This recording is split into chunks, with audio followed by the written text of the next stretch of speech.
going to attempt Copic coloring again today. I usually do really simple Copic coloring, but I thought I would try to do something a little more fun. So I have this stamp from Paper Smooches. This is the Party Pals. I think it's hilarious. Paper Smooches with Kim Hughes, she does such cute illustrations. So I thought I would do that, and I thought maybe I'll put something in the little balloon there. And I thought, well, it's a party. It needs a happy birthday. So I thought I'd do happy birthday, and I'm going to have to stamp the happy and the birthday and stack them so they fit in that area. So I'm using some Nina Solar White cardstock. Going to stamp them in Memento Tuxedo Black ink.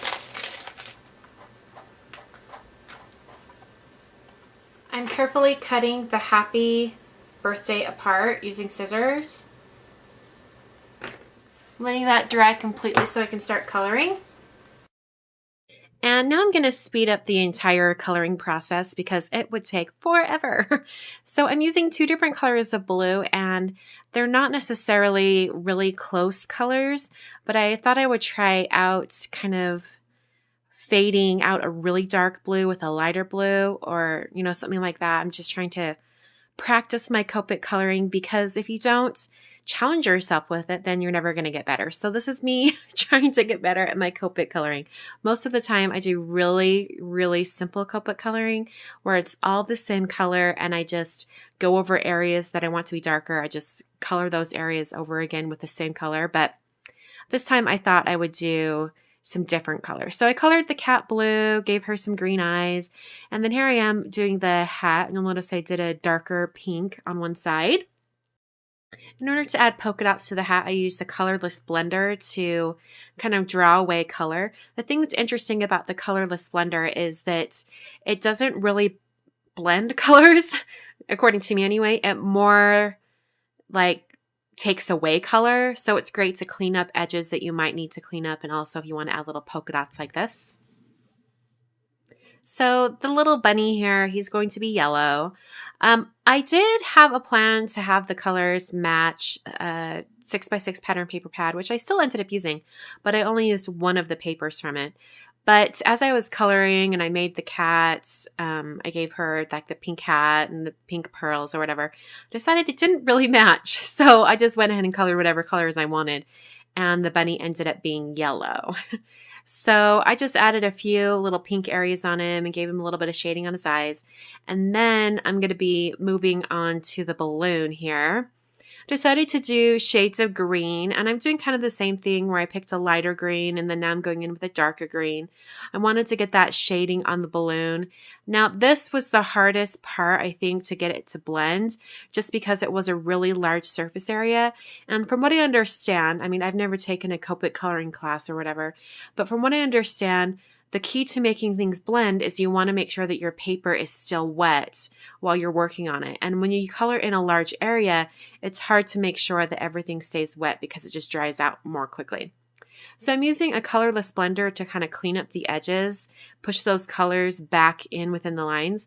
And then for ones that just didn't look right, I went over with a white gel pen. You can't even tell that I did it. So just a little trick there to clean up areas that you may have colored outside the line. So I colored with about a bazillion Copic markers. It's so colorful. It's probably the most colorful Copic marker picture I've ever done, but I really, really love how it turned out. It's so bright and cheerful. So I'm going to cut this down. I'm going to put it on, I think it'll be a standard size card. We'll see. I'm using some green pattern paper from the For the Record 2 6x6 pad from Echo Park. And I'm going to adhere this. Well, I'm going to cut it so that there's just a little bit of a border. I thought it would be fun to bring out that green in the balloon. I'm adhering this piece straight to the card. I'm going to put our colored piece on some foam adhesive. Alright, I'm going to take my white gel pen and I'm going to do white lines instead of dashed lines. They're going to be white lines down the edge of the green. Alright, and just because I want the spacing on this to be perfect, I'm going to trim a little bit off each of these sides so that the spacing's a little bit more even. Alrighty, and then last but not least, I'm going to cover this entire balloon with glossy accents, and I'm going to let it dry overnight. because it's going to be a big, huge blob of glossy accents. Okay, it's looking kind of milky right now, but it will dry clear.